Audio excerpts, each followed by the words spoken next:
Martial Asim Munir اور نائب وزیر اعظم اسحاق ڈار بھی شریک تھے۔ ملاقات میں وفود کی سطح پر بھی بات چیت ہوئی۔ مشترکہ اعلامیے کے مطابق وزیر اعظم نے دورے کو دو طرفہ تعلقات کے لیے اہم سنگ میل قرار دیا۔ فریقین نے اعلیٰ سطح کے تبادلوں کی افادیت پر اظہار اطمینان کیا۔ سیاسی، اقتصادی اور دفاعی روابط کے شعبوں میں تعاون کو فروغ دینے کے عزم کا اظہار کیا گیا۔ وزیر اعظم نے دو طرفہ تجارت کی بے پناہ صلاحیت کو بروئے کار لانے پر زور دیا۔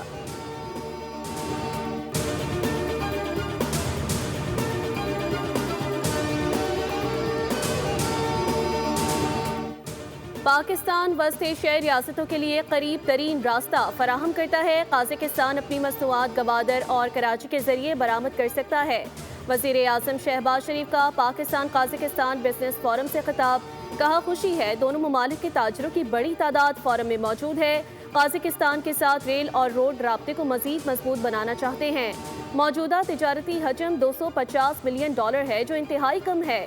صدر قازقستان نے خطاب کرتے ہوئے کہا پاکستان کے ساتھ تجارتی حجم $1 ارب تک لے جائیں گے۔ دو طرفہ تعلقات کی شراکت داری میں تبدیلی اہم سنگ میل ہے۔ اقتصادی اور تجارتی تعلقات کو نئی بلندیوں تک لے جانا چاہتے ہیں۔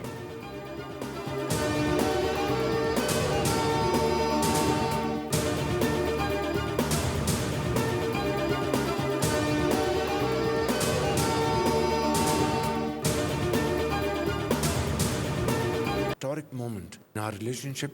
We have agreed to establish a strategic partnership between our two brotherly nations to pursue the shared objectives of progress and prosperity, the strength of our friendship, but also the potential of the two countries. Pakistan اور Kazakhstan کے درمیان تعاون کی مفاہمتی یادداشتوں اور معاہدوں کے تبادلے۔ وزیر اعظم شہباز شریف اور قازقستان کے صدر قاسم جمارت کی شرکت۔ دونوں نے مشترکہ اعلامیے پر دستخط کیے۔ پاکستان اور قازقستان کے درمیان اقوام متحدہ کے امن دستوں کے حوالے سے مفاہمتی یادداشت کا تبادلہ ہوا۔ میری ٹائم کے شعبے میں بھی مفاہمتی یادداشت پر دستخط ہوئے۔ شعبہ صحت، ٹرانزٹ ٹریڈ، کسٹم، کانکنی، پیٹرولیم اور ریلویز میں دستاویزات کا تبادلہ ہوا۔ وزیر اعظم شہباز شریف نے تقریب سے خطاب میں کہا صدر قاسم جمارت کے ساتھ تعمیری اور مثبت گفتگو ہوئی۔ مفاہمتی یادداشتوں اور معاہدوں کو عملی شکل دینے کے لیے پرعزم ہیں۔ دو طرفہ تجارت کو $1 ارب تک لے جانے کا ہدف ہے۔ معاہدوں کی حقیقت کا روپ دھارنے سے معاشی اور ثقافتی تعاون میں اضافہ ہوگا۔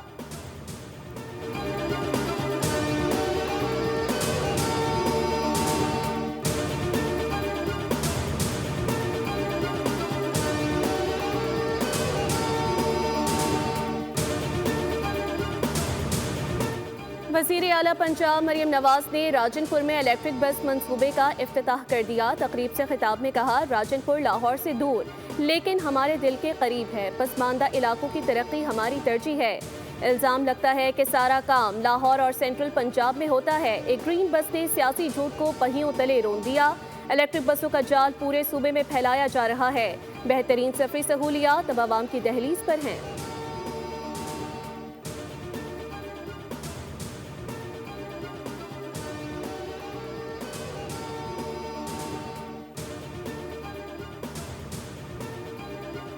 وزیر اعظم شہباز شریف اور اپوزیشن لیڈر محمود اچکزئی کی ملاقات طے پا گئی۔ ملاقات چیمبر میں شیڈیول۔ وزیر اعظم قومی اسمبلی کے رواں سیشن کے دوران اپوزیشن لیڈر کے چیمبر میں جائیں گے۔ وزیر اعظم صدر مملکت آصف علی زرداری سے بھی ملاقات کریں گے۔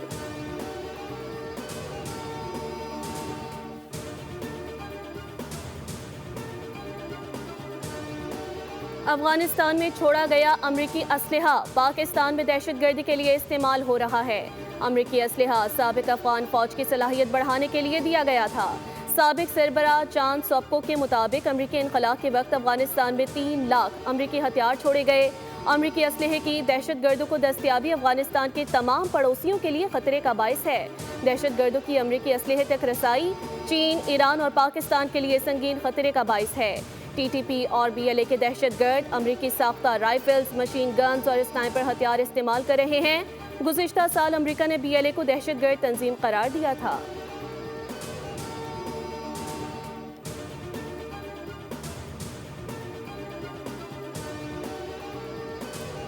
ایران کے ساتھ مذاکرات کر رہے ہیں۔ امید ہے یہ مذاکرات کامیاب ہو جائیں گے۔ امریکی صدر نے کہا کہ ایران مڈ نائٹ ہیمر جیسا آپریشن دوبارہ نہیں چاہے گا۔ ایران کسی پیش رفت کا خواہش مند نظر آتا ہے، تاہم یہ دیکھنا ہوگا کہ آیا واقعی کوئی نتیجہ سامنے آتا بھی ہے یا نہیں۔ ماضی میں بھی ایران کو بات چیت کا موقع ملا، لیکن وہ نتیجہ خیز ثابت نہیں ہو سکا، جس کے بعد ہم نے ایران کے خلاف آپریشن مڈ نائٹ ہیمر کیا۔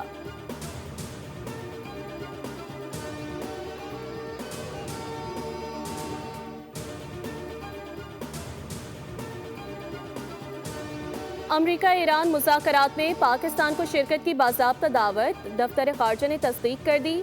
امریکہ ایران مذاکرات پاکستان اور ترکی کی بیک ڈور چینل کوششوں سے ممکن ہوئے۔ ترجمان دفتر خارجہ طاہر اندرابی کے مطابق مذاکرات میں پاکستان کی نمائندگی کون کرے گا، اس کا فیصلہ 1-2 دن تک متوقع ہے۔ مذاکرات میں شرکت کے لیے سعودی عرب، قطر، مصر، عمان اور متحدہ عرب امارات کے وزراء خارجہ کو بھی دعوت دی گئی۔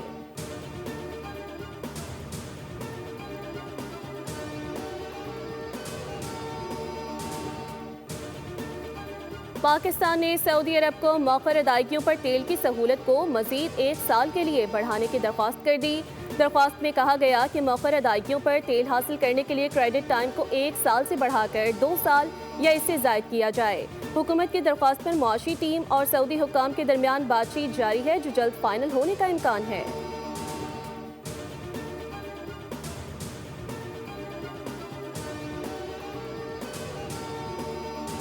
مضبوط پارلیمنٹ مضبوط جمہوریت کی عکاس ہے۔ پارلیمانی سفارتکاری کو آج کئی طرح کے چیلنجز درپیش ہیں۔ سندھ اسمبلی میں خواتین کی مناسب نمائندگی ہے۔ وزیر اطلاعات سندھ شرجیل انعام میمن کا کامن ویلتھ پارلیمانی ایسوسی ایشن کے زیر اہتمام ریجن کانفرنس سے خطاب، کہا سندھ موسمیاتی تبدیلی کے حوالے سے انتہائی غیر محفوظ صوبہ ہے۔ موسمیاتی تبدیلی عصر حاضر کا بڑا چیلنج ہے۔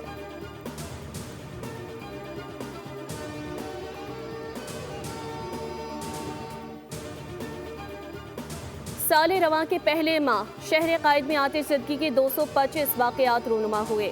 آتش زدگی کے واقعات میں سب سے بڑا سانحہ گل پلازا میں پیش آیا۔ محکمہ فائر بریگیڈ نے آتش زدگی کے واقعات کا ڈیٹا تیار کر لیا۔ رپورٹ کے مطابق ضلع وسطی میں آتش زدگی کی سب سے زیادہ 30 واقعات رونما ہوئے۔ صدر میں آگ لگنے کے 18، ناظم آباد میں 13، لیاری میں 9 اور سائٹ کے علاقے میں 11 واقعات رپورٹ ہوئے۔ آتش زدگی کے مختلف واقعات میں 2 بچوں اور 8 خواتین سمیت 83 افراد جاں بحق اور 24 افراد زخمی ہوئے۔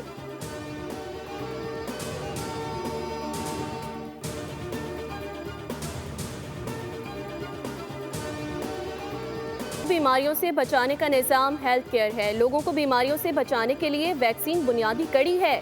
وفاقی وزیر صحت مصطفیٰ کمال کی نیوز کانفرنس، کہا اس وقت 13 بیماریوں سے بچاؤ کی ویکسین لگائی جا رہی ہے۔ جو ویکسین ہم خریدتے ہیں اس کی قیمت $400 سے $500 ملین ہے۔ 2031 تک ویکسین کے پروگرام ختم ہو جائیں گے، جس کے بعد ہمیں خود خریدنی ہوگی۔ صحت کے شعبے کو جدید خطوط پر استوار کر رہے ہیں۔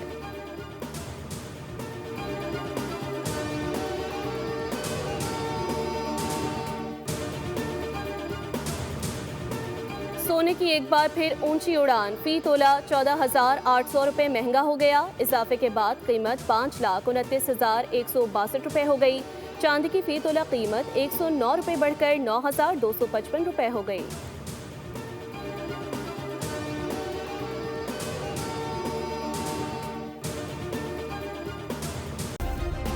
سبسکرائب کریں اور بیل دبائیں تاکہ کوئی خبر رہ نہ جائے۔